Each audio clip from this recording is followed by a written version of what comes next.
നമുക്ക് ചപ്പാത്തിയുടെ കൂടെയോ പൊറോട്ടയുടെ കൂടെ അല്ലെങ്കിൽ നാൻ്റെ കൂടെയൊക്കെ കഴിക്കാൻ പറ്റിയ ഒരു നല്ല ടേസ്റ്റുള്ള പനീർ ചപ്പാത്തിയാണ് ഉണ്ടാക്കാൻ പോണേ.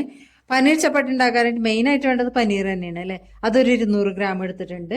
പിന്നെ ഒരു കപ്പ് തൈര് ഇട്ടിട്ടുണ്ട്. നല്ല കട്ട തൈരായിരിക്കണേ. ഇതിലേക്ക് ചേർക്കുന്നതിനായിട്ട് ഒരു ചെറിയ സബോളയും 2 മീഡിയം സൈസുള്ള സബോളയും എടുത്തിരിക്കുന്നത്.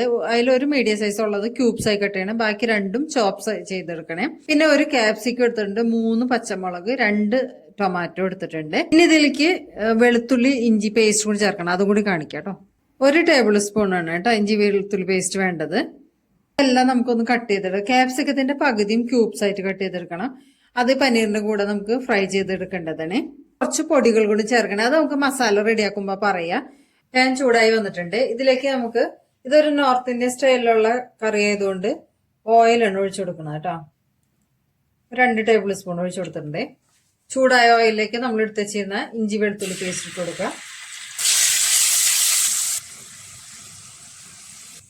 വെളുത്തുള്ളി ഇഞ്ചി പേസ്റ്റ് ഒന്ന് മൂപ്പായി വന്നിട്ടുണ്ട്. ഇതിലേക്ക് നമ്മൾ കട്ട് ചെയ്ത് വെച്ചിരിക്കുന്ന സബോള ഇട്ട് കൊടുക്കാം.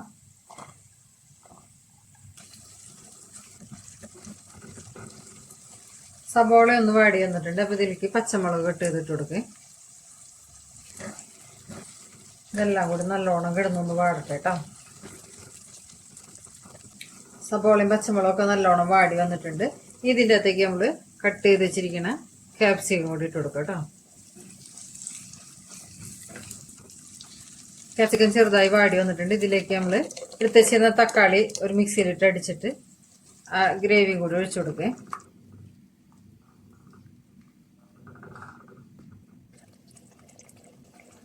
ഇത് നമുക്കൊന്ന് മൂടി വെച്ചിട്ട് വേവിക്കുക.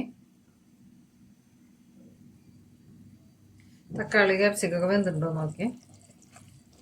തക്കാളിയും ക്യാപ്സിക്കൊക്കെ നല്ലോണം വെന്തിട്ടുണ്ട്. അപ്പം ഇനി പൊടികൾ ചേർത്ത് കൊടുക്കുക.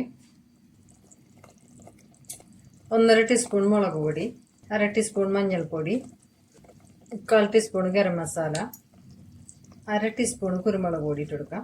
നമ്മൾ ഉപ്പ് തീരെ ഇട്ടിട്ടില്ല കേട്ടോ. അപ്പം 1/4 ടീസ്പൂൺ ഇട്ട് കൊടുക്കുന്നുണ്ട്. ഇതെല്ലാം കൂടി നല്ലോണം ഒന്ന് മിക്സ് ചെയ്ത് കൊടുക്കുക.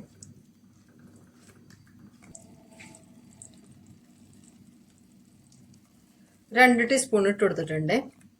ബോട്ടിലുള്ളത് കഴിഞ്ഞു. അവിടെ കെച്ചപ്പ് കഴിക്കൽ ഭയങ്കരമാണ്. എന്തിൻ്റെ കൂടെയാണ് കെച്ചപ്പാണ്. പാക്കറ്റ് എടുത്ത് പൊട്ടിച്ചതാണ്. ഇനി നമ്മൾ എടുത്ത് വെച്ചിരുന്ന തൈരുണ്ടല്ലോ, അതൊന്നും ഒരു ഫോർക്ക് വെച്ചിട്ട് നല്ലോണം ഉടച്ചു കൊടുത്തിട്ട് ഇതിൻ്റെ അകത്തേക്ക് ഒഴിച്ചു കൊടുക്കുക. കറിയിൽ നമുക്ക് ഗ്രേവി കിട്ടാൻ വേണ്ടിയിട്ടാണ് കേട്ടോ. പിന്നെ ചെറിയൊരു പുളിയും ഒക്കെ ഉണ്ടാവുള്ളൂ. തിളച്ച് വന്നിട്ട് നമുക്ക് മൂടി വെച്ച് വേവിക്കുക. അതവിടെ കിടന്ന് തിളച്ച് വരട്ടെ. അപ്പോഴേക്ക് നമുക്ക് ഒരു പാൻ വെച്ചിട്ടുണ്ട്. ഇതിലേക്ക് ഒരു പീസ് ബട്ടർ ഇട്ട് കൊടുക്കാം.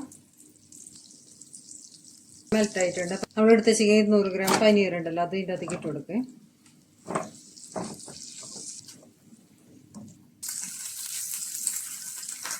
അതൊന്ന് വലിഞ്ഞ് വന്നിട്ടുണ്ട്. അപ്പോൾ നമുക്ക് സൈഡിൽ ക്യാപ്സിക്കവും സബോളയും കൂടി ക്യൂബ്സായി കട്ട് ചെയ്തിട്ടുണ്ടല്ലോ, അതും കൂടി ഇട്ട് കൊടുക്കുക.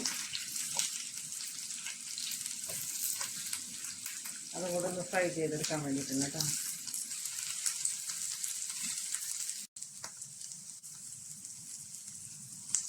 ഇതിൻ്റെ അകത്ത് ഒരു 1/4 ടീസ്പൂൺ കുരുമുളക് പൊടിയും കൂടി ചേർത്ത് കൊടുത്തിട്ടുണ്ട് കേട്ടോ.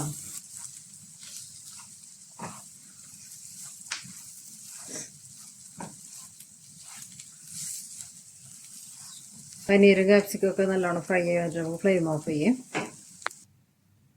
ഗ്രേവിയൊക്കെ വറ്റിട്ടുണ്ടെന്ന് നോക്കി. തിളച്ച് നല്ല കുറുകി വന്നിട്ടുണ്ട് കേട്ടോ. എണ്ണയൊക്കെ തെളിഞ്ഞ് വന്നിരിക്കുന്നുണ്ടോ. ഇനി ഇതിൻ്റെ അകത്തേക്ക് നമ്മൾ ഫ്രൈ ചെയ്തിരിക്കുന്ന പനീറും ക്യാപ്സിക്കൊക്കെ ഇട്ട് കൊടുക്കുന്നുണ്ട്. ആ ബട്ടർ കൂടി ഇതിൻ്റെ അകത്തേക്ക് അങ്ങോട്ട് ഇട്ട് കൊടുക്കാം കേട്ടോ.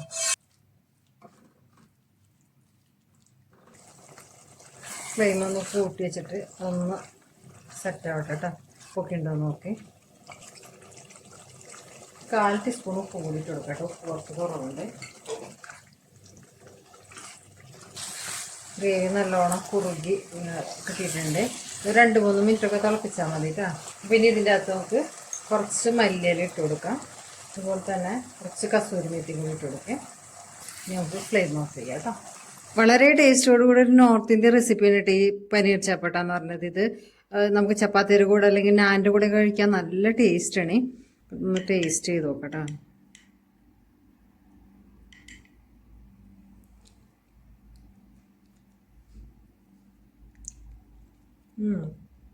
ചൂട് ഗ്രേവിക്ക് നല്ല ടേസ്റ്റ് ഉണ്ട് കേട്ടോ.